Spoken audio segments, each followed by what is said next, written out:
Mon objectif, c'est d'être une machine ultra puissante à 40 ans, pour arriver à 80 ou 90 ans sans avoir de difficulté à monter les escaliers. Si une pensée te dérange, laisse-la simplement te traverser. Tu n'es pas obligé de changer quoi que ce soit. Être toujours meilleur qu'hier. C'est ça ma devise.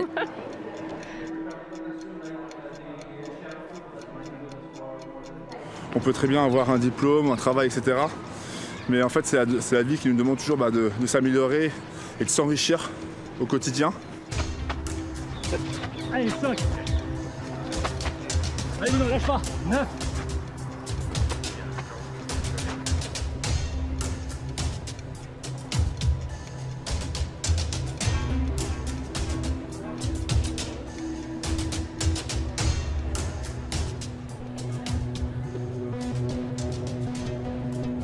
Le désir de s'améliorer et d'optimiser son potentiel est visiblement une tendance de notre époque.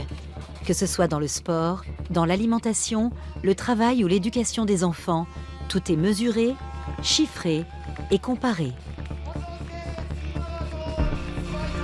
Doit-on participer à ce phénomène? Est-ce un choix délibéré? Qu'en pensent les chefs d'entreprise, les scientifiques et les philosophes? Florian Stettler a créé une agence événementielle il y a 13 ans. À l'époque, l'ex-musicien s'est vu contraint de développer une efficacité entrepreneuriale et une gestion du temps lui permettant aussi d'avoir une vie de famille. Au début, il voulait simplement améliorer ses compétences d'entrepreneur. Finalement, cela a impliqué tous les aspects de sa personne. Le déclic s'est produit quand je me suis demandé « Mais est-ce que ma démarche est mesurable ?» Alors je me suis mis à lire un tas de bouquins sur le management, des manuels d'auto-formation et ce genre de choses. Et aussi bien sûr des ouvrages de chefs d'entreprise dans lesquels on tombe toujours sur cette phrase « Ce qui peut se mesurer peut se gérer », ce qui revient à dire qu'il est inutile d'essayer d'organiser ce qui n'est pas mesurable. Du coup, je me suis dit que ce serait génial de disposer d'un outil simple permettant de mesurer les différents domaines de la vie.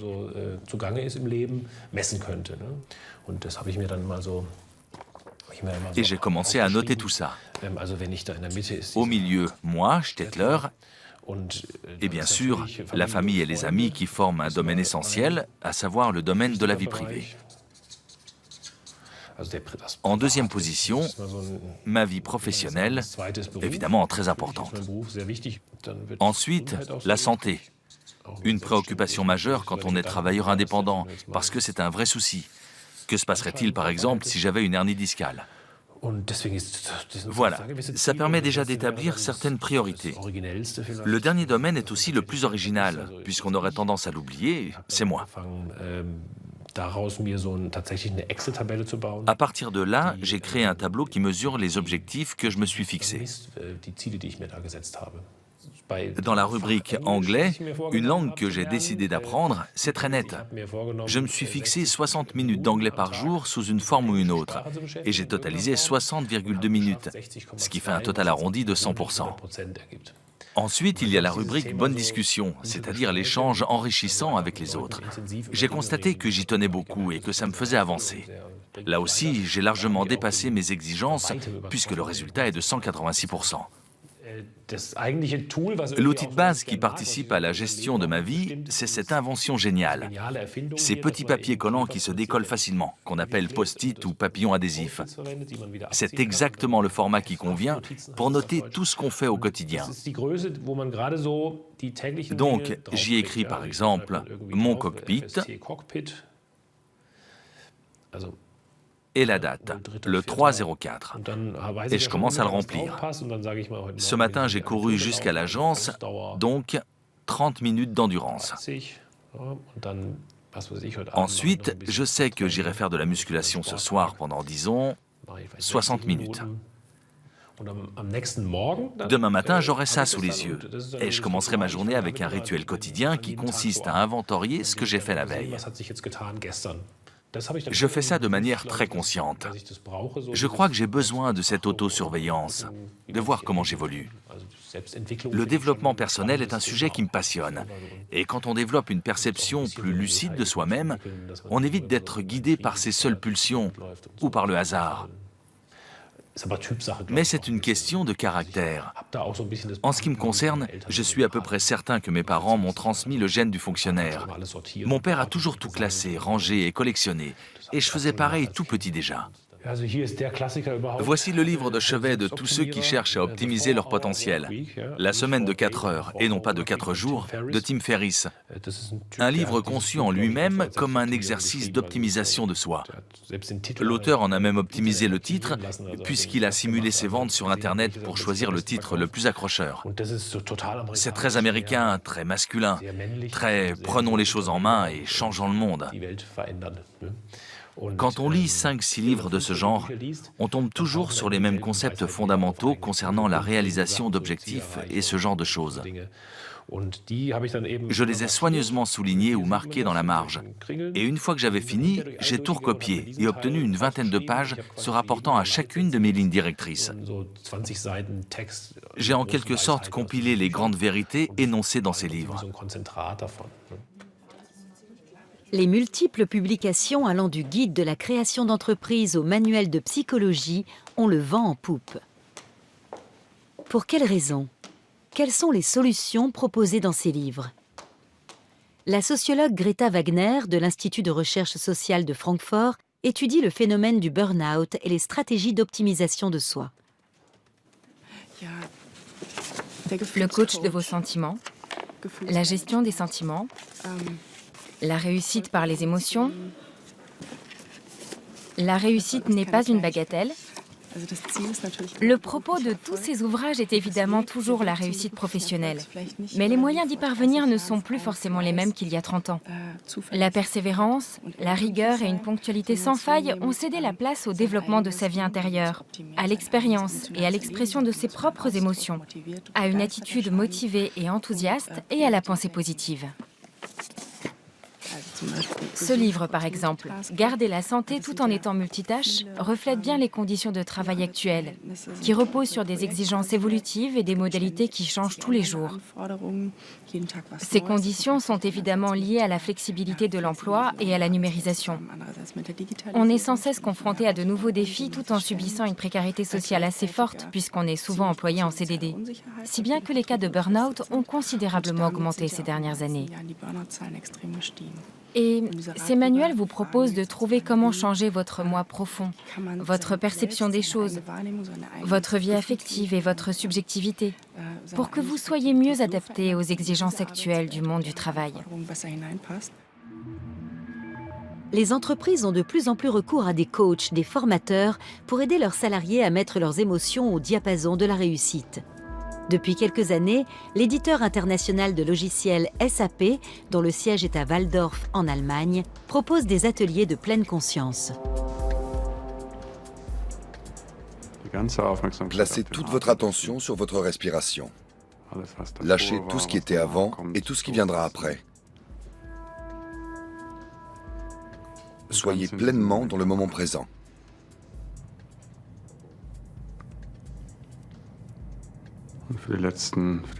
Et pendant les 30 secondes qui nous restent, reliez-vous à votre intention. Quelle intention poursuivez-vous en étant ici, dans le travail que vous faites? Que voulez-vous apporter au monde?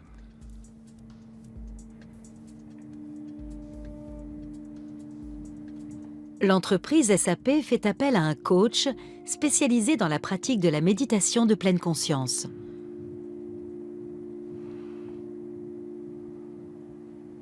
Bien. Quand vous êtes prêt, reportez votre attention sur l'espace qui vous entoure. Merci beaucoup. Pareillement.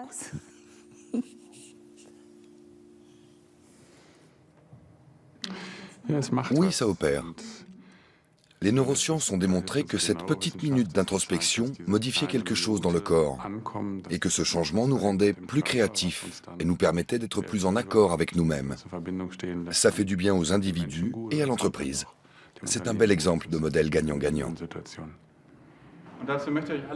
Je vais vous demander de vous redresser. Je voudrais que mon apport au monde soit la banalisation de la pleine conscience, pour qu'elle devienne un élément du quotidien. Je crois que c'est une révolution silencieuse qui a lieu maintenant et qui en est tout juste à ses débuts. D'un point de vue sociétal, elle finira un jour par être aussi normale que la pratique d'un sport ou la fréquentation d'un club de fitness. Inspirez, sentez l'air entrer par vos narines et se répandre dans votre corps. Expirez, sentez l'air traverser votre corps et en sortir.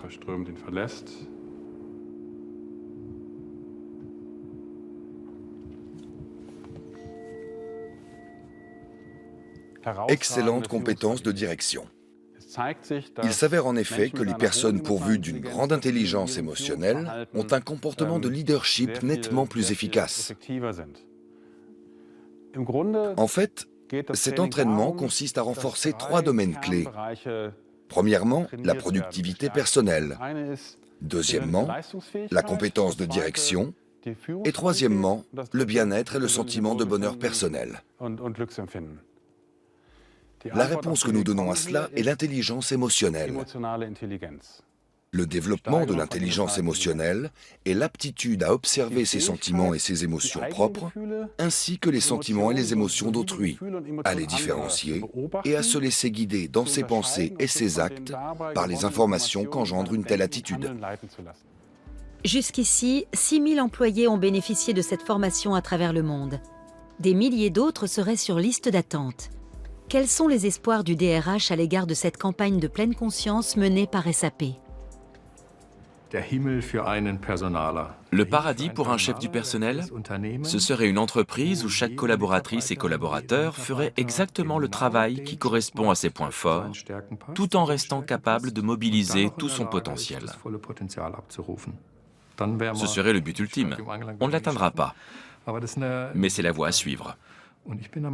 Personnellement, je pense que cet entraînement à la pleine conscience contribue grandement à mettre les gens sur cette voie. Ils découvrent leurs points forts, ils se demandent ce qui leur convient le mieux et où est leur place, et ils sont plus à même de maximiser leur potentiel. Ce qui est admirable, c'est que ce sont les salariés eux-mêmes qui soutiennent ce programme. Et je suis presque stupéfait de voir qu'ils trouvent un écho aussi favorable. Un groupe se réunit régulièrement à la cantine pour déjeuner en pleine conscience.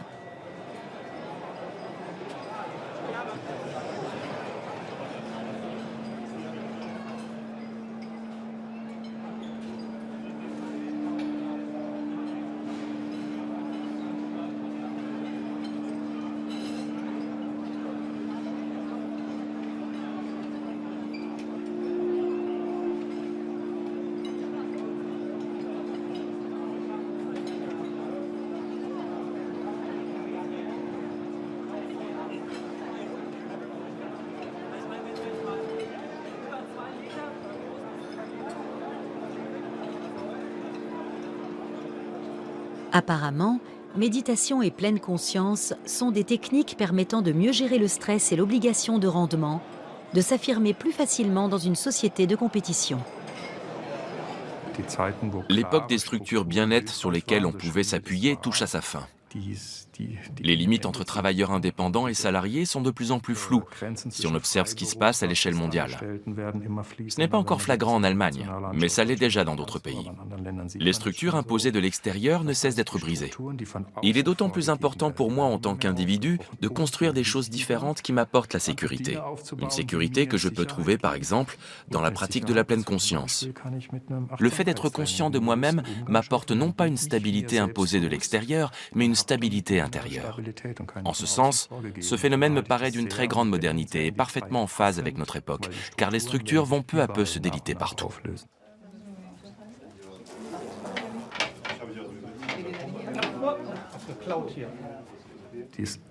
L'investissement est relativement faible comparé à ce que les entreprises dépensent généralement pour valoriser leur marque employeur, et à mon avis sans le moindre résultat. Là, on a quelque chose d'authentique et d'honnête, qui en plus rayonne vers l'extérieur. Et je suis certain que ça attire de jeunes talents dans l'entreprise. De la méditation et un environnement de travail ultramoderne comme source de bien-être pour les employés, un moyen de favoriser l'identification à l'entreprise et l'engagement professionnel.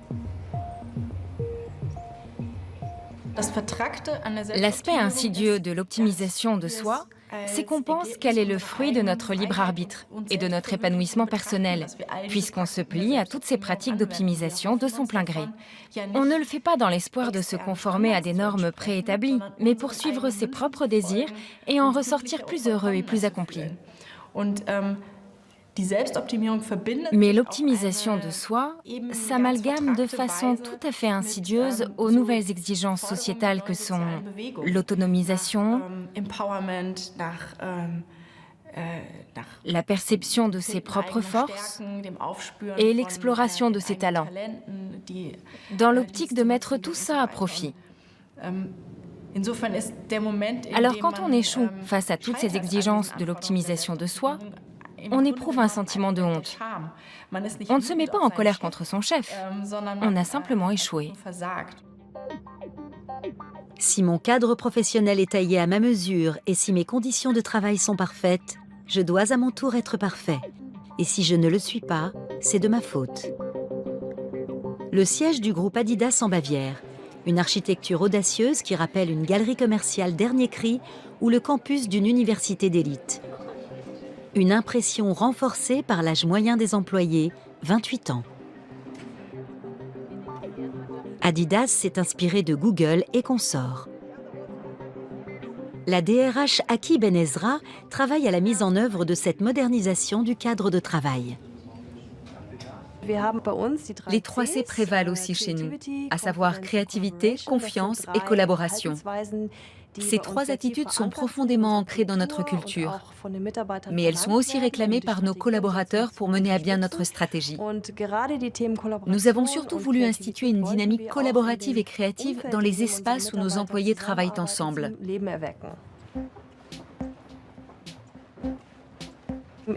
Dans cette unité appelée Pitch, autrement dit terrain de jeu, nous avons aménagé des espaces favorisant aussi les rencontres fortuites entre les employés. C'est l'une de nos préoccupations majeures. Il existe même un terme anglais pour ça, serendipity, qui désigne l'heureuse coïncidence ou les occasions de rencontres non programmées.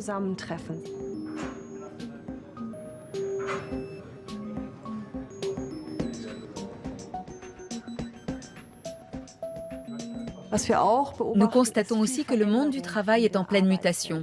Il est par exemple tout à fait normal de travailler un jour dans une équipe de 60 personnes et le lendemain avec seulement 5 personnes. Si la conception de l'espace est trop rigide, ça n'est pas possible.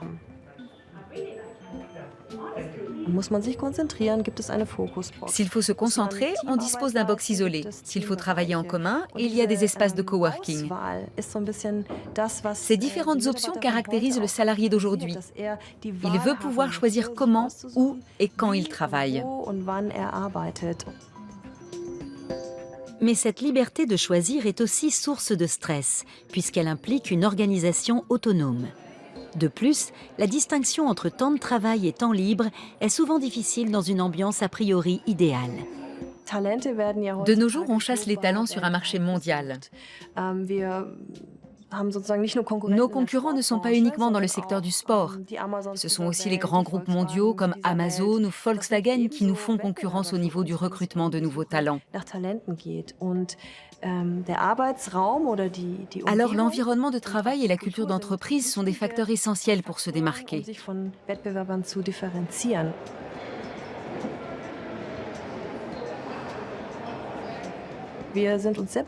Nous sommes parfaitement conscients que notre entreprise doit en faire beaucoup plus pour attirer les candidatures. Nous ne voulons évidemment que les meilleurs des meilleurs, mais pour les avoir, il faut travailler dur.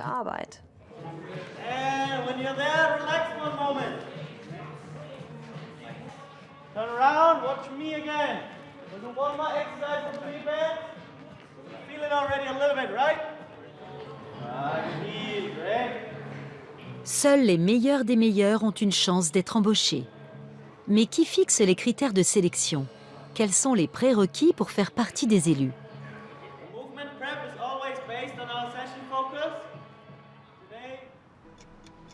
Les jeunes parents se montrent particulièrement soucieux de l'avenir de leurs enfants. Ils souhaitent ce qu'il y a de meilleur pour leur progéniture.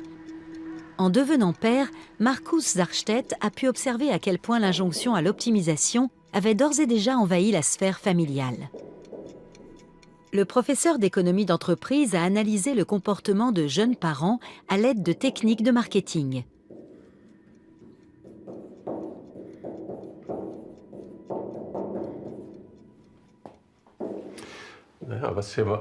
Je viens de dessiner une carte conceptuelle de nom qui formalise simplement ce que tous les jeunes parents ont tendance à faire quand ils cherchent un prénom pour leur futur enfant.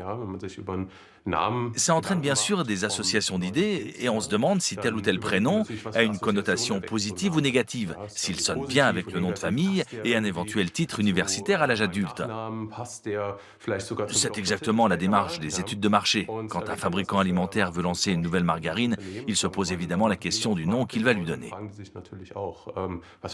Admettons que le prénom soit Émile. Ce nom pourrait évoquer une certaine effronterie, une association neutre que je vais laisser au tableau. Il évoque aussi le célèbre livre pour enfants Émile et les détectives, ce qui est positif, et je vais donc l'entourer en vert, tout comme l'adjectif intelligent. On en arrive à email, qui parce qu'il pourrait prêter à confusion est négatif, et donc je l'entoure en rouge. Maintenant, il faut se demander quel est l'impact de ces associations. Pense-t-on fréquemment à l'effronterie quand on entend Émile? Pas trop. L'impact est plutôt faible et je lui accole donc un seul trait. Je mets 2 traits à Émile et les détectives parce que l'impact est plus fort. Mais les deux sont liés. Pour l'adjectif intelligent, l'impact est fort aussi et pour email, il est faible. Donc, à chaque fois que j'entends le prénom Émile, ça déclenche comme un flash qui se répand sur tout ce réseau. Et les associations dont l'impact est plus fort ressortent davantage. Chacun fait des associations d'idées différentes avec des notions, des noms ou des marques. Et chacun de nous obéit à cette logique.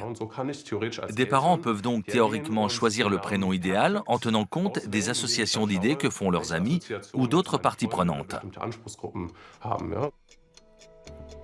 Avant de choisir le prénom idéal, les parents pourront peut-être bientôt recourir à la manipulation génétique de l'embryon pour avoir un enfant parfait, dépourvu de maladie ou de toute autre anomalie.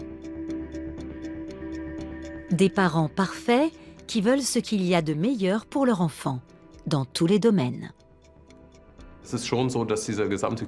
Les crèches et autres jardins d'enfants se sont considérablement spécialisés parce que l'idée s'est répandue qu'on posait les bases d'une vie réussie dès le plus jeune âge.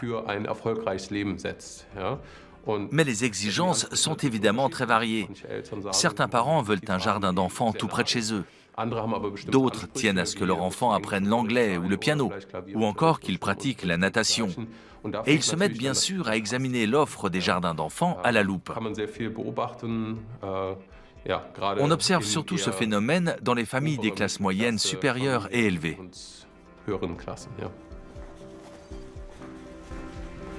Dans un monde qui change à une vitesse étourdissante, une élite cherche à s'optimiser, elle et ses enfants, par peur de perdre son statut social. Des outils numériques actuellement mis au point semblent à leur tour répondre à ce besoin. Meet Octopus, the first icon-based watch that teaches kids good habits and the concept of time. It's a scheduler that fosters responsibility, independence, and self-esteem.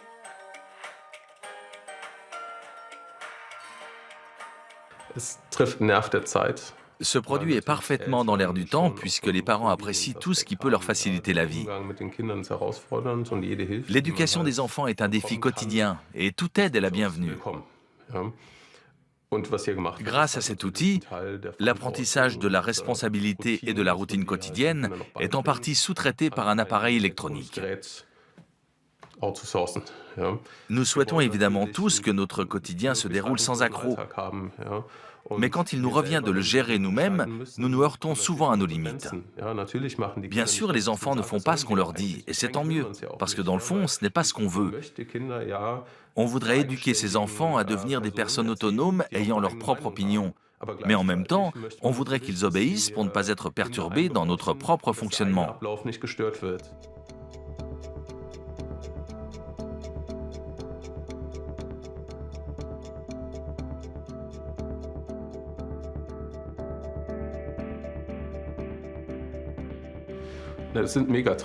Ce qu'on observe là, ce sont des tendances de fond. Le phénomène est aussi surnommé 99 vies, à savoir que tout individu n'a pas qu'une seule vie, mais plusieurs rôles. Ces dernières années, on a constaté que les exigences liées à chacun de ces rôles étaient très élevées.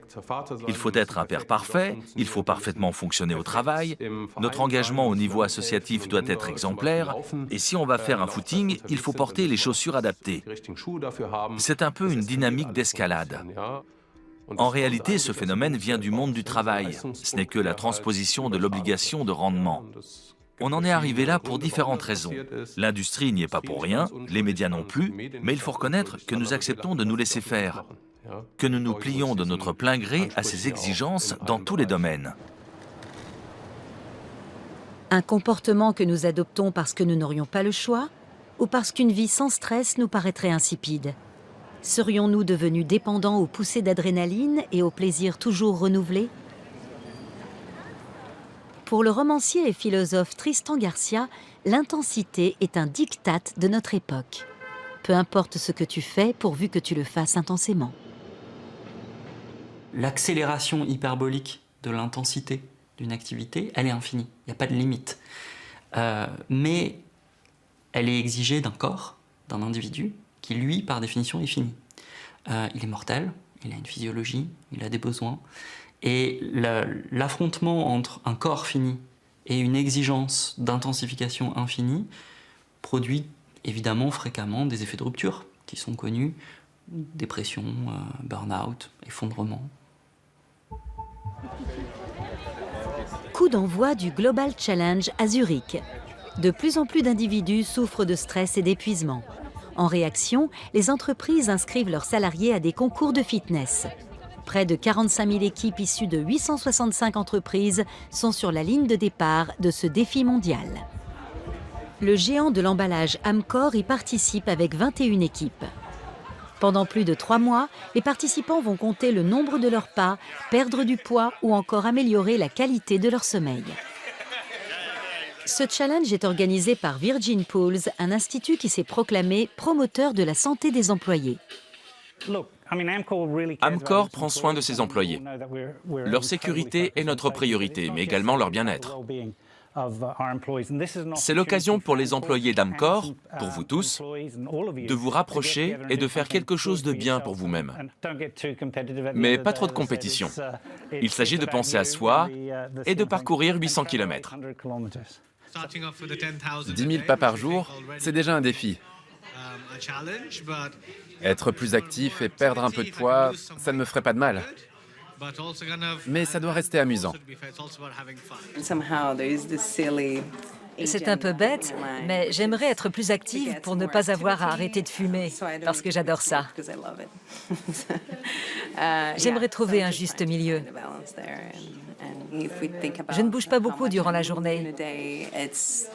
Je reste dans ce périmètre, je suis assise ici, devant mon ordinateur. Tout ce que je fais, c'est de régler de temps en temps la hauteur de mon siège. Maintenant que j'ai un podomètre, je vais sans doute prendre davantage les escaliers. Travailler au siège du groupe revient à rester assis et à communiquer pendant des heures. On a tous des métiers relativement stressants. Mais c'est la norme à Amcor. C'est une bonne occasion de se lever et de bouger le plus possible. On devrait bouger un peu toutes les 20 minutes et être encore plus actif en dehors du travail.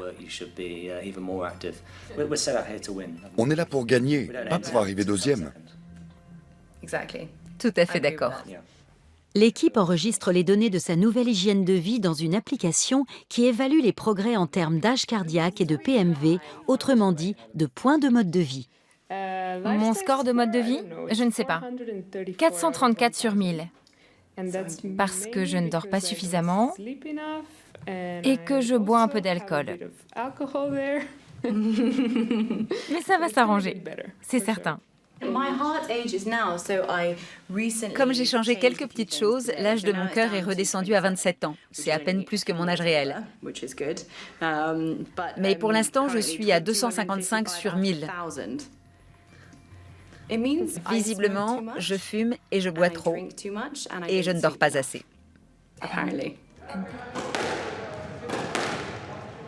Le salarié optimal se maintient en forme, totalise beaucoup de pas et prend soin de sa santé. Et pour tous ses efforts, l'application le récompense. Après chaque partie, une petite pause, sinon le cœur s'emballe. Je suis trop vieux pour ce truc. Chaque matin, on peut voir sa moyenne et celle de l'équipe. Ta moyenne est à 12 000? Non, c'est celle de l'équipe. Moi, je suis à 15 000, s'il te plaît. C'est sympa d'être le premier de l'équipe. Il en faut bien un. Exactement.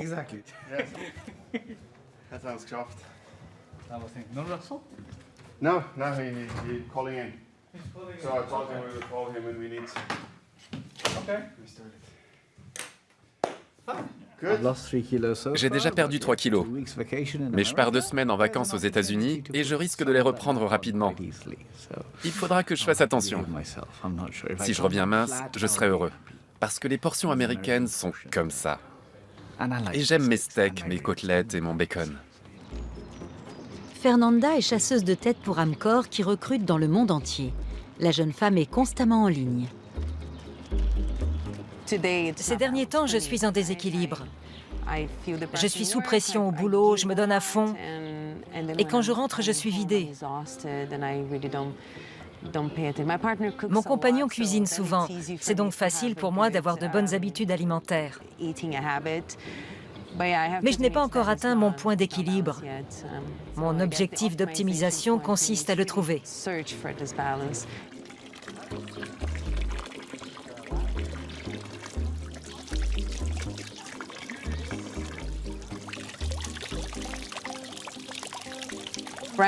Actuellement, je culpabilise pour tout. Je trouve que je ne travaille pas assez, que je devrais avoir plus de loisirs. Et même dans mes loisirs, je me mets la pression. Tu dois y arriver, tu dois y arriver. Je joue de la guitare et je me dis qu'il faut que je progresse. Mais il n'y a que les machines qui fonctionnent comme ça. Rien ne m'oblige à en faire autant.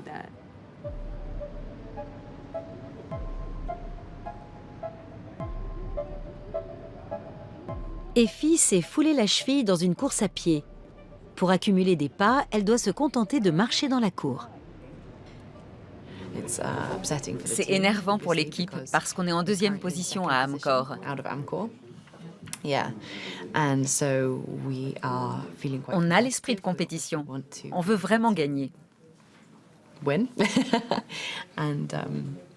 Mais si l'un de nous fait quelques pas en moins chaque jour, ça fait vite la différence.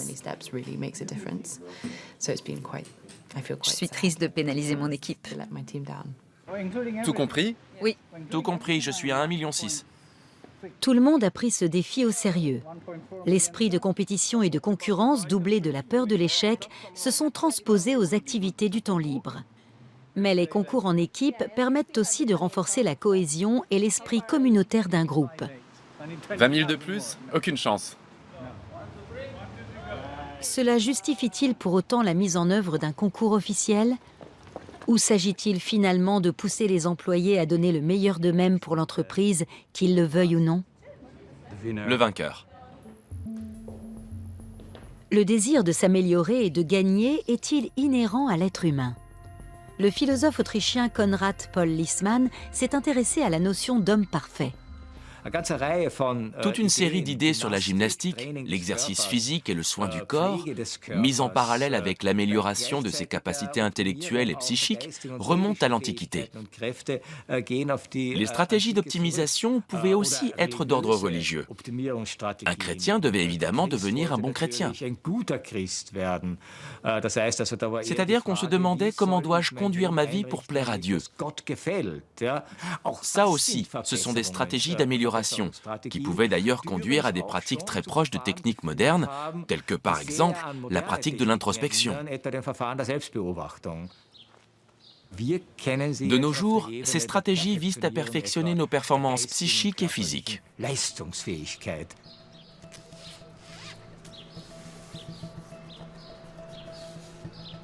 Chris Natterer pratique l'optimisation de soi depuis 10 ans. Il a testé quantité de procédés tout en tenant un journal. Actuellement, il est nomade numérique. Il n'a pas de domicile fixe et gagne sa vie grâce à Internet.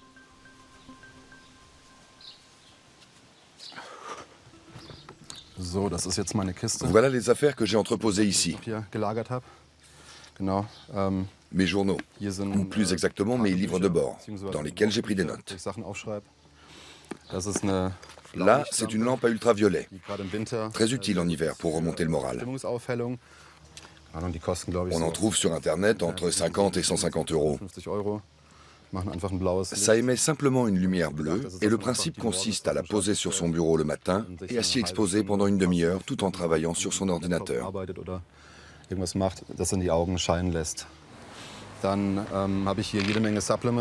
Ensuite, j'ai toutes sortes de compléments alimentaires,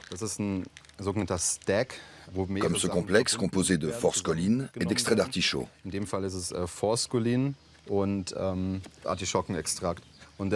C'est un complexe vendu sous l'acronyme anglais CILTEP, qui signifie potentialisation à long terme induite chimiquement. Et c'est censé favoriser la mémorisation. Ça, c'est du piracétam. Je crois que c'est tchèque. Et autant que je sache, on ne peut pas en commander en Allemagne. C'est ce qu'on appelle un nootropique, à savoir un complexe de substances qui stimulent les fonctions cognitives. Depuis quelque temps, ces produits représentent un marché colossal. J'en ai pris pendant un certain temps et il m'a semblé que c'était efficace. J'arrivais à me concentrer un peu mieux. Je me sentais un peu plus vif dans la tête. Les chewing-gums à la nicotine, je suis en train de les tester. J'ai lu beaucoup de choses là-dessus. C'est pas pour rien que beaucoup d'auteurs disent que la cigarette les aide à écrire, parce qu'elle stimule leur imagination. Je veux pas me mettre à fumer, mais je veux voir ce que ça donne avec des chewing-gums à la nicotine.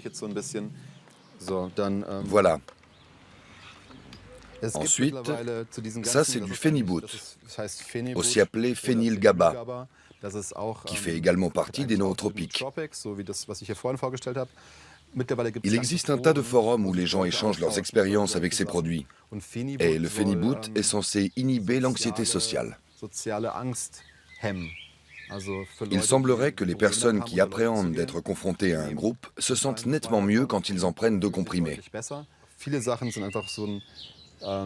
Bien que j'ai une très bonne alimentation, dont je suis convaincu qu'elle suffit à couvrir tous mes besoins, je veux être absolument sûr de ne pas avoir de carence. Je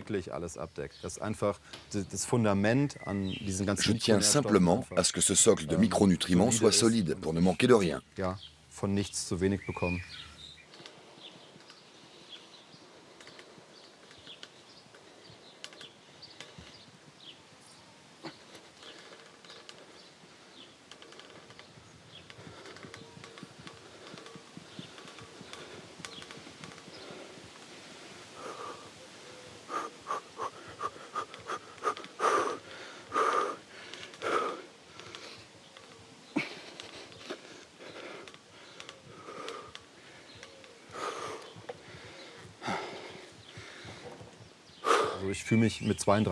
Aujourd'hui, à 32 ans, je me sens en meilleure forme et en meilleure santé qu'à 25 ans.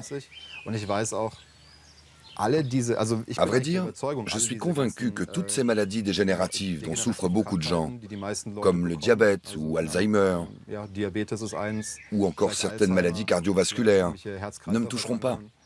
J'en suis sûr. Pour la simple raison que je me suis intéressé à la question. Je sais ce que je dois manger, je sais comment je dois m'entraîner, et je peux continuer à avancer comme ça tranquillement et sans trop d'efforts jusqu'à 70, 80 ans.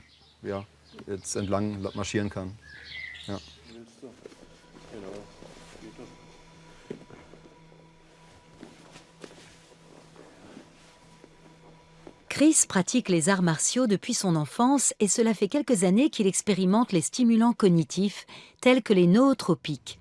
Une démarche parfaitement en accord avec une époque où la concurrence mondiale dans le secteur créatif oblige les travailleurs intellectuels à donner toujours plus d'eux-mêmes. Si le débat porte sur les grandes questions de fond, il faut à mon avis se demander à quelle conception de l'être humain correspond une telle frénésie de l'optimisation et du perfectionnement de soi. C'est une conception de l'être humain qui part du principe que l'homme tel qu'il est, avec les possibilités qu'il a, est déficient. Et que nous ne sommes pas à la hauteur de nos ambitions telles que nous sommes.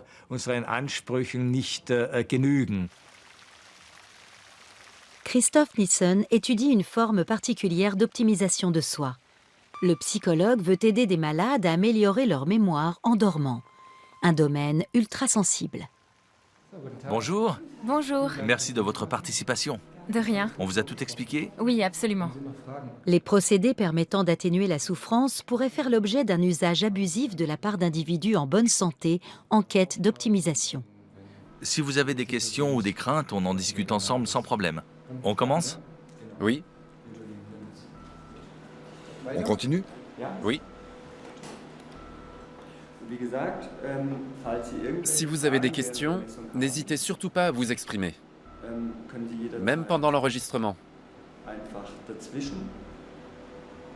Je vais vous appliquer une électrode sur le poignet, et pour ça, je dois d'abord trouver le nerf qui commande la base du pouce.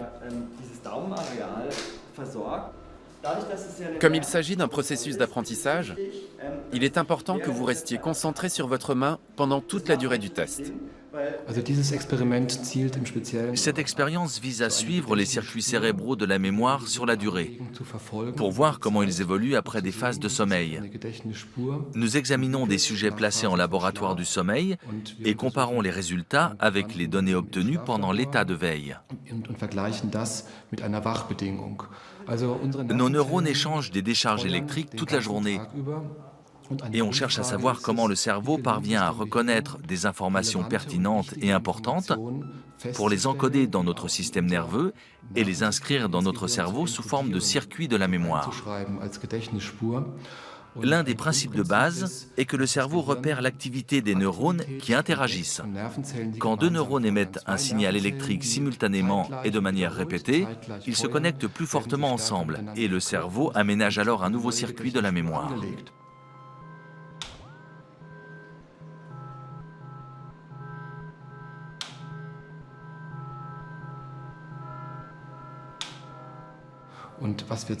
Nous avons démontré que ces nouveaux circuits de la mémoire étaient mieux consolidés après une phase de sommeil, que le sommeil favorisait et renforçait ce processus de consolidation. C'est une fonction importante, car sans elle, les circuits de la mémoire seraient instables et s'effaceraient avec le temps.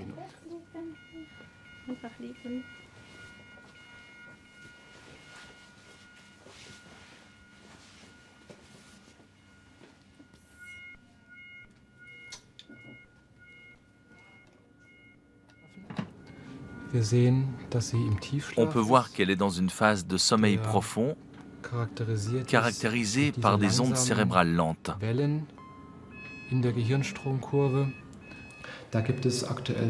Actuellement, il existe surtout deux procédés. On peut amplifier ces ondes par stimulation électrique, ou alors grâce à des impulsions sonores qui permettent également d'amplifier ces ondes, du moins temporairement.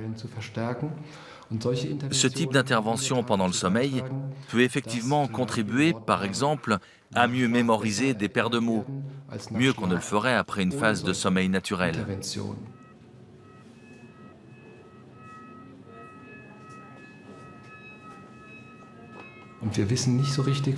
Nous ne savons pas au juste ce que le courant continu ou les sons provoquent dans le cerveau, ni quels circuits de la mémoire sont consolidés. Est-ce que nous consolidons effectivement ceux qui nous importent, c'est-à-dire les circuits de la mémoire décisifs pour l'individu parce qu'ils sont bénéfiques pour sa santé, ou au contraire des circuits liés à des expériences négatives, voire à des traumatismes? Cette recherche n'en est qu'à ses débuts, et il convient d'être très critique et très prudent. Ce procédé recèle des risques difficiles à évaluer, des risques qui deviendraient incontrôlables si cette technologie était commercialisée sans mise en garde sur le marché florissant de l'optimisation de soi. Si c'est le cas, si je suis effectivement façonnable, modifiable, si je peux me recréer, je dois évidemment me demander dans quel but je le fais. Quel est mon objectif? Quelles sont les projections idéales qui habitent mon imagination quand je dis « Voilà à quoi devrait ressembler l'homme optimal ». L'homme parfait. Voilà comment il devrait penser, sentir et agir, et me demander par quels moyens je peux y parvenir.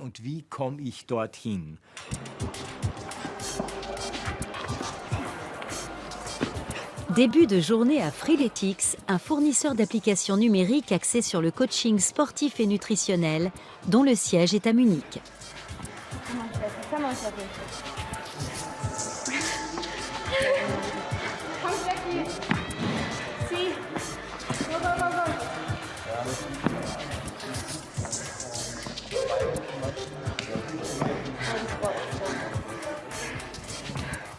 Bienvenue à Sparte. Les applications développées, commercialisées et effectivement mises en application dans ces locaux se nomment Zeus, Achille ou Aphrodite. Leur objectif, être à l'image des dieux.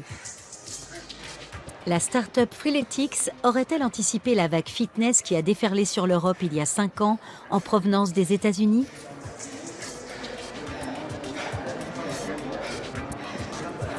En tant que directeur du département de recherche, Philippe Axpiel élabore aussi la philosophie de ces athlètes libres. La première et la plus fondamentale de nos convictions est que la force physique et mentale forme la pierre angulaire du développement personnel et de la réussite individuelle. S'améliorer ou vouloir s'améliorer est une ambition inhérente à l'être humain, dans tous les domaines. L'entraînement physique ne représente qu'un seul de ces domaines. Et si on juxtapose l'optimisation de soi et le développement personnel, on constate que l'optimisation de soi peut être un bon pilier pour le développement personnel. Mais ce n'est qu'un pilier, pas une fin en soi. La finalité, c'est d'être constamment sur cette voie.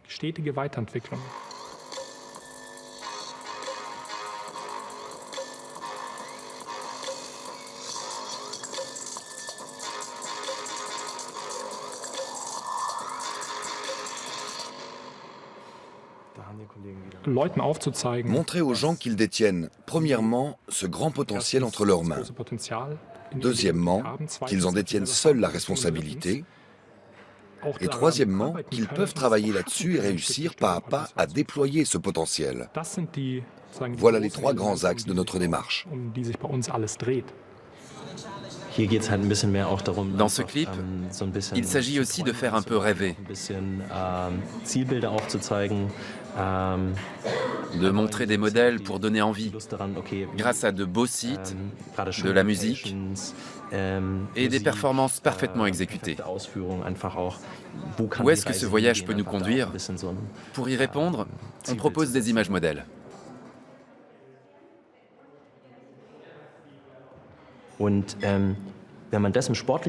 Quand on se rend compte qu'on y arrive dans le sport, ça peut se transposer à d'autres domaines de la vie. On prend par exemple plus de responsabilités dans son travail. On peut aussi changer de travail ou même devenir indépendant. Ça arrive souvent au sein de notre communauté. C'est un peu un mode de vie. On ne progresse pas dans le seul contexte du sport, mais dans tous les domaines de la vie. Aujourd'hui, des groupes Freeletics se forment dans le monde entier pour célébrer Zeus et Hermès à l'unisson. Beaucoup d'adeptes débutent avec l'application gratuite et passent ensuite à la version payante, incluant le coaching. Un entraînement régulier donne rapidement des résultats et promet la maîtrise, du moins sur le corps. Des entraînements. Donc c'est vrai que le fait de se battre et de lutter un petit peu pour essayer de vivre mieux chaque jour avec tous les problèmes qu'on peut rencontrer et toutes les situations qu'on peut rencontrer. Le fait de se battre pour garder son job, par exemple, dans une période de crise. Le fait de pouvoir toujours aimer ce qu'on fait et aussi pouvoir surmonter les obstacles de la vie qu'on peut avoir. Allez, 5, 3, 2, 1, 0. Allez. 2. Allez, souffle bien. 9. Inspire. Et 10. Je pense qu'on doit tous les jours se battre pour déjà atteindre ses objectifs professionnels, se battre pour garder sa vie familiale, pour entretenir sa vie amoureuse. Mais le plus important dans ça, c'est en fait de ne pas abandonner et toujours en fait essayer de se surpasser et de se régénérer en bonne énergie, parce que le sport nous permet justement d'évacuer les mauvaises énergies, de reprendre des bonnes énergies pour pouvoir être neuf chaque jour. Et chaque jour est un jour nouveau, donc c'est pour ça qu'on a toujours de l'espoir à avoir une vie meilleure. Voilà.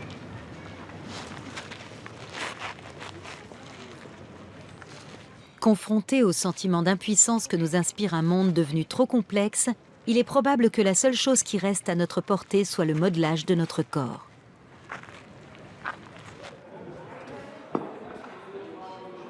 Pour les jeunes de la jante masculine, il y a longtemps que le corps est devenu l'objet de comparaison par excellence.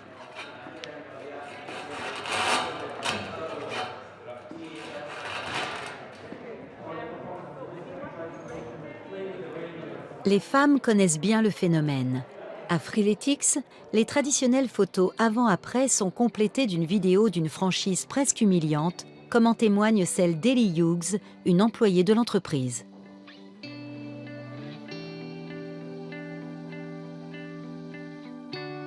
I'm standing here wanting to make a change because right now this isn't who I want to be.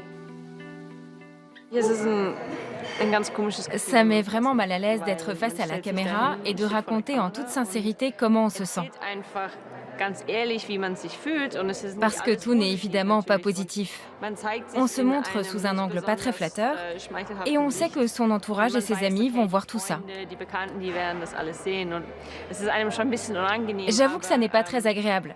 Mais bon, c'était il y a 2 mois et la vidéo a déjà 180 000 vues. Alors je suis plutôt contente. Les commentaires sont tous très positifs. Beaucoup de gens me demandent de l'aide ou veulent savoir comment j'ai fait et si je peux leur donner des tuyaux.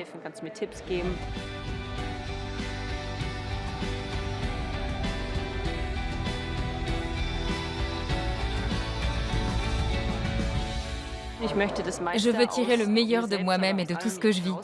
Et je pense que tout le monde devrait faire pareil. Être toujours meilleur qu'hier. C'est ça ma devise. Prendre les gens par la main sans jamais les lâcher, surtout au début, est un élément structurel essentiel chez nous. L'inconvénient, c'est que nous ne voulons pas forcer les gens à faire certaines choses, ni leur donner l'impression qu'ils se soumettent à une volonté extérieure. On avance sur le fil du rasoir. D'un côté, il est essentiel de les accompagner et de les encadrer. De l'autre, il faut leur donner la liberté nécessaire pour qu'ils réalisent qu'ils agissent de leur propre volonté. Ellie fait les courses avec une amie et une application Freeletics. Le repas sera préparé dans la cuisine de l'entreprise. Il nous faut 500 grammes de courges.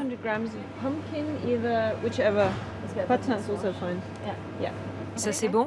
Parfait.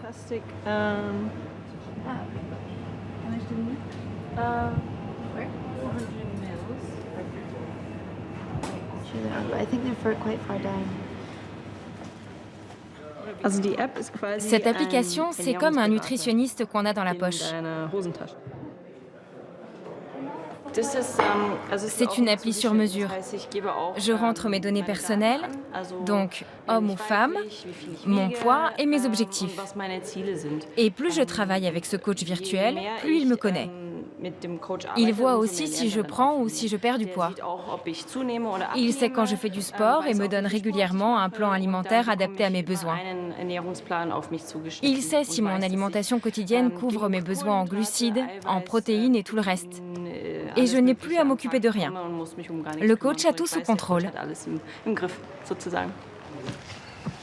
Un confort qui a tout pour séduire. Mais ne court-on pas le risque de désapprendre à se faire du bien en obéissant à une application qui nous dicte notre régime alimentaire et notre activité sportive? Ne risque-t-elle pas de perdre le libre arbitre sur sa vie à force de confier ses données à un algorithme? Quand on traverse la ville et qu'on passe à côté d'un parc où 5 personnes sont en train de faire des enchaînements ou des pompes, on se dit « Ok, on fait partie de la même famille ». C'est chouette comme sentiment. Qui veut faire Aphrodite avec moi? Oui, d'accord, j'arrive. À la fin de cette enquête, le bien fondé de l'optimisation de soi paraît toujours discutable. Se développer, apprendre et progresser présente bien des attraits, mais à partir de quel moment l'optimisation de soi devient-elle une injonction? Quel en est le prix? Et avons-nous tous les mêmes chances de nous améliorer? On parle toujours du clivage entre les pauvres et les riches. Mais à l'avenir, on parlera peut-être du clivage entre ceux qui pratiquent le développement personnel et se remettent en question parce qu'ils ont la volonté de s'affirmer dans la société en tant qu'individus, et ceux qui n'ont même pas la possibilité de se poser les questions fondamentales qui pourraient les conduire sur cette voie. Je crois que ce clivage-là va s'accentuer à l'avenir. Tout le monde n'a pas socialement le même soi, par l'éducation, par la culture, le langage, mais même la capacité ensuite à avoir des réseaux, à aller sur les réseaux sociaux, à faire sa propre promotion, les gens que l'on connaît. Donc il y a évidemment quelque chose d'absolument mensonger à faire croire que si on donne accès à tout le monde à un discours de l'optimisation de soi, chacun va avoir au départ un même capital de soi-même.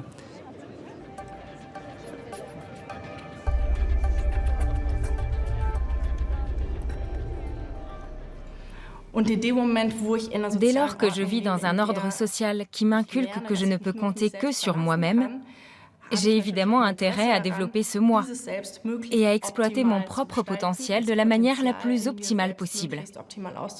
Mais ça n'est pas seulement quelque chose que je veux, c'est aussi ce qu'on exige de moi. Si l'optimisation de soi pourrait être la pierre angulaire d'une vie réussie, elle peut aussi tourner à l'injonction de se conformer à des normes préétablies. À qui voulons-nous laisser le soin de définir ce qu'il y a de meilleur pour nous et notre vie sociale?